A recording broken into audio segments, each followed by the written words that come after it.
ঈশ্বরের মৃত্যু হয়েছে, ঈশ্বর মৃত, আমি তাকে মেরে ফেলেছি, এই উক্তিটি করেছেন বিখ্যাত জার্মান দার্শনিক ফ্রেডরিক নিৎসে।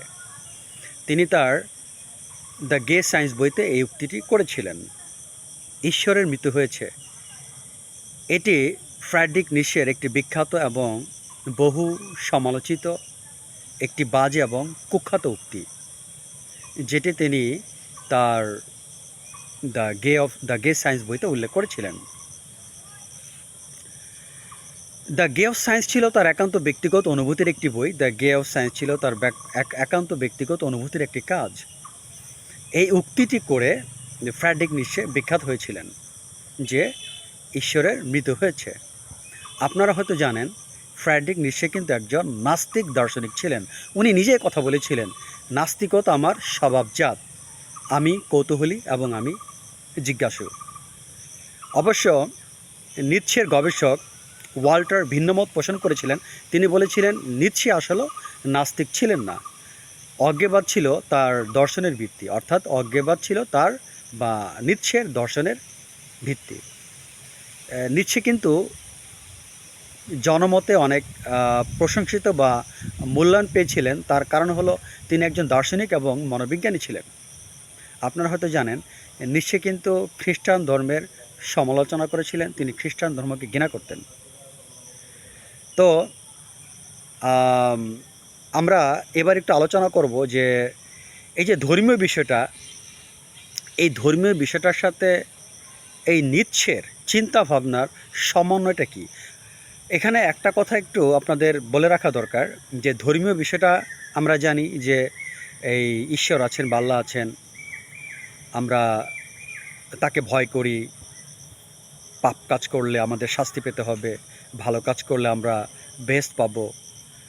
এভাবে কিন্তু ধর্ম আমাদের নৈতিকতাকে অনেকভাবে প্রভাবিত করে থাকে। তো পৃথিবীতে প্রতিটি ধর্মেরই তাদের নিজস্ব অনুশাসন আছে, তাদের নিজস্ব আদেশ নিষেধ আছে, এবং যে যে ধর্মের অনুসারী তারা সেটাকে অনুসরণ করে। তারা খোদাকে ভয় করে বা খোদার কাছ থেকে পুরস্কার প্রাপ্তির আশা করে, কিন্তু খোদাকে তারা দেখেনি। আরও বলা যেতে পারে তারা নিজেদের মধ্যে খোদার অস্তিত্ব অনুভব করে। অবশ্য এই যে ধর্মচর্চাটা, খোদাকে ভয় করা বা খোদাকে নিজেদের মধ্যে উপস্থিত মনে করা, এর পিছে বেশ কিছু কারণ আছে। যেমন পৃথিবীতে বিভিন্ন ধর্মীয় উপাসনালয় আছে, মসজিদ, মন্দির, গির্জা, চার্চ, অনেক কিছু আছে। এইসব জায়গাতে ঈশ্বরের নাম নেওয়া হয়, ধর্মচর্চা করা হয়। আপনারা জানেন যে বিভিন্ন শিক্ষা প্রতিষ্ঠানেও কিন্তু ধর্মীয় বিষয় পড়ানো হয়।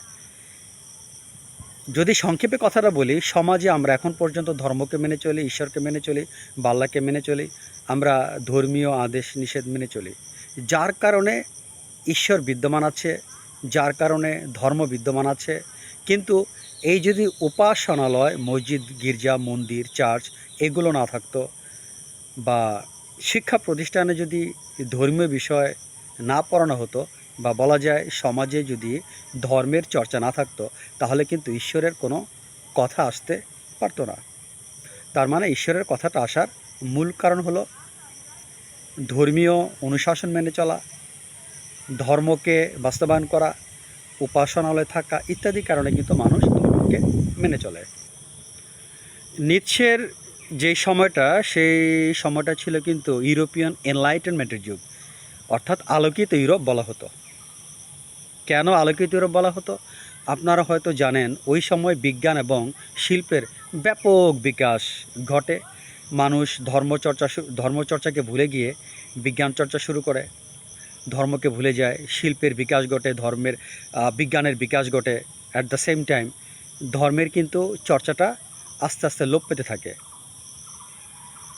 এবং ওই সময় যারা দার্শনিক ছিলেন, বিজ্ঞানী ছিলেন, যারা জ্ঞানী ছিলেন, তারা কিন্তু খ্রিস্টান ধর্মের অনুশাসন, ঈশ্বর বা ধর্মীয় বিষয়গুলোকে তারা অস্বীকার করা শুরু করলেন। সবচেয়ে গুরুত্বপূর্ণ বিষয় আপনার ডারউইনের বিবর্তনবাদ, যেটা ধর্মকে সবচেয়ে বড় আঘাত করে, সবচেয়ে বেশি আঘাত করে। এসব কারণে মানুষ ধর্মকে ভুলে যেতে শুরু করে।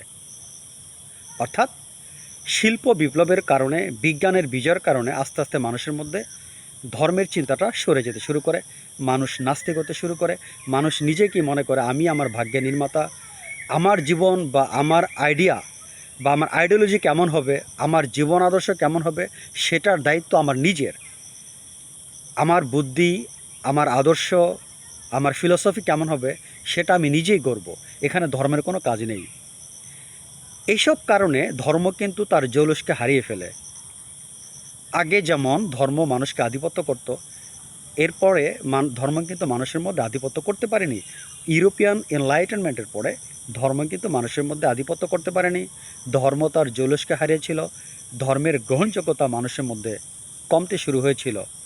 উপাসনালয় ছিল, ছিল না ঈশ্বরের নাম। ধর্মীয় গ্রন্থ ছিল, ছিল না নৈতিকতার কোনো চর্চা। মানুষের মধ্যে নৈতিকতার অবক্ষয় হতে শুরু করে। মানুষ নৈতিকতাকে ভুলে যায়।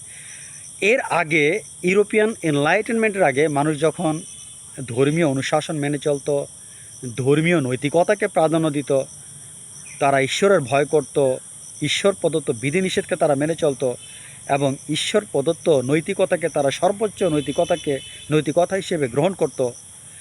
তো এই শিল্প বিপ্লব বা বিজ্ঞানের বিজয়ের ফলে কিন্তু মানুষ নাস্তিক হতে শুরু করলো। তারা ধর্মকে অস্বীকার করা শুরু করলো। তৎকালীন খ্রিস্টান ধর্মের তারা সমালোচনা শুরু করলো। খ্রিস্টান ধর্মের বিধিনিষেধকে তারা সমালোচনা শুরু করলো। তারা নৈতিকতা থেকে দূরে আসা শুরু করলো। মানুষের মধ্যে ধীরে ধীরে ধীরে ধীরে নৈতিকতা হারাতে শুরু করলো। মানুষ আর ধর্মীয় নৈতিকতার মধ্যে থাকলো না। তখন সে নিজেকে ঈশ্বর ভাবা শুরু করলো। সে চিন্তা করলো আমার নৈতিকতা আমার হাতে, সর্বোচ্চ নৈতিকতা কি হতে পারে সেটা আমি নির্ধারণ করব। ধর্ম এখানে কি? আরেকটি কারণ ছিল, তৎকালীন রাষ্ট্র ব্যবস্থা কিন্তু ধর্মকে অনেকটা পঙ্গু করে ফেলেছিল, যার কারণে ধর্মটা সেভাবে কিন্তু গ্রহণযোগ্যতা পায়নি। এই যে ধর্মের যে একটা মৃত্যু, এই যে ধর্মের যে চর্চা মানুষের মধ্যে ছিল না, এই যে ধর্ম যে মৃতপ্রায় হয়ে গিয়েছিল, মানুষ নৈতিকতা থেকে সরে আসছিল, মানুষ তার নৈতিকতা থেকে দূরে সরে আসছিল, এই অবস্থাটাকে ফ্রাইডরিখ নিৎসে ঈশ্বরের মৃত্যুর সাথে তুলনা করেছেন। তিনি উদ্বিগ্ন ছিলেন, মানুষ নৈতিকতা থেকে দূরে সরে যাচ্ছে, যার কারণে মানুষকে অনেক সাফার করতে হবে, অসংখ্য অগণিত সাফার মানুষকে করতে হবে ধর্মর নৈতিকতা থেকে সরে আসার জন্য। কারণ ধর্মের নৈতিকতা হচ্ছে সবচেয়ে বড় নৈতিকতা। এই নৈতিকতা থেকে সরে এসে মানুষ যদি নিজে তার নৈতিকতা সৃষ্টি করে, তার জন্য মানুষকে অনেক কষ্ট করতে হবে। আসলে একটা উক্তি দিয়ে মানুষকে মূল্যায়ন করা যায় না। তিনি বলেছেন, হ্যাঁ কথাটা সত্য, যে ঈশ্বর মারা গেছেন, ঈশ্বরের মৃত্যু হয়েছে, আমি তাকে মেরে ফেলেছি। এই ছোট একটি কথা দিয়ে কাউকে মূল্যায়ন করা আসলে সঠিক নয়। তার ফিলসফিটা বুঝতে হবে। দেখেন, তিনি কিন্তু ইব্রাহিমী আল্লাহর মৃত্যুতে তিনি কিন্তু খুশি হননি। ইব্রাহিমী আল্লাহর মৃত্যুতে তিনি কিন্তু খুশি হননি। ইব্রাহিমী আল্লাহ বলতে আমি বোঝাচ্ছি, যে কথাগুলো আমি এতক্ষণ বললাম, যে ধর্মীয় চর্চা, ধর্মীয় অনুশাসন, ধর্মের নৈতিকতা, এগুলো যখন মানুষের মধ্য থেকে সরে গিয়েছিল, এটাকে তিনি বলেছেন ইব্রাহিমী আল্লাহর মৃত্যু। ইব্রাহিমী আল্লাহর মৃত্যু। কারণ খ্রিস্টান ধর্ম কিন্তু হজরত ইব্রাহিম আসসালাম প্রদর্শিত, মানে ওই সিলসিলার ধর্ম এটা। এই জন্য তিনি বলেছেন যে খ্রিস্টান ধর্মের নৈতিকতা থেকে যখন মানুষ সরে আসছিল, মানুষ যখন ঈশ্বরকে ভুলে গিয়েছিল বিজ্ঞান এবং শিল্প বিকাশের ফলে, এটাকে তিনি ইব্রাহিম আল্লাহর মৃত্যু বলেছেন। ইব্রাহিম আল্লাহর মৃত্যুতে তিনি খুশি হননি, তিনি কিন্তু উদ্বিগ্ন ছিলেন। হয়তো আপনারা প্রশ্ন করতে পারেন, তিনি তো বলেছেন যে আল্লাহর মৃত্যু হয়েছে, তাহলে তিনি কেন খুশি হননি? ওই কারণে তিনি খুশি হননি। তিনি বোঝাতে চেয়েছেন ইব্রাহিমী আল্লাহর মৃত্যুতে তিনি উদ্বিগ্ন, তিনি খুশি নন। কারণ এই খ্রিস্টান ধর্মের যে বিধিনিষেধ ছিল, মানুষ যতক্ষণ পর্যন্ত ধর্মীয় অনুশাসন মেনে চলত, নৈতিকতাকে মেনে চলত, ততক্ষণ পর্যন্ত মানুষের মধ্যে শান্তি বিরাজিত ছিল। এই জন্যই নিৎসে কথা বলেছেন, ফ্রাইডরিখ নিৎসে কথা বলেছেন যে ইউরোপিয়ান ইনলাইটেনের পরে মানুষ যখন ধর্মকে ভুলে যায়, সায়েন্টিস্ট ফিলোসফাররা যখন ধর্মকে, ঈশ্বরকে অস্বীকার করা শুরু করে, মানুষ যখন নৈতিকতা থেকে সরে আসে, ধর্মীয় নৈতিকতা থেকে, এবং নিজের মতাদর্শ প্রচার করা শুরু করে, এই অবস্থাকেই ফ্রাইডরিখ নিৎসে বলেছেন ঈশ্বরের মৃত্যু হয়েছে। তিনি মূলত এই কথাটাই বলতে চেয়েছিলেন, কিন্তু তিনি প্রকৃতপক্ষে এটা বলেননি যে ঈশ্বর নামক এক পরম সত্তার মৃত্যু হয়েছে। যাই হোক, সংক্ষেপে ভিডিওটি আলোচনা করলাম। ফ্রেডরিক নিশে নিয়ে অনেকগুলো ভিডিও করার আমার চিন্তাভাবনা আছে।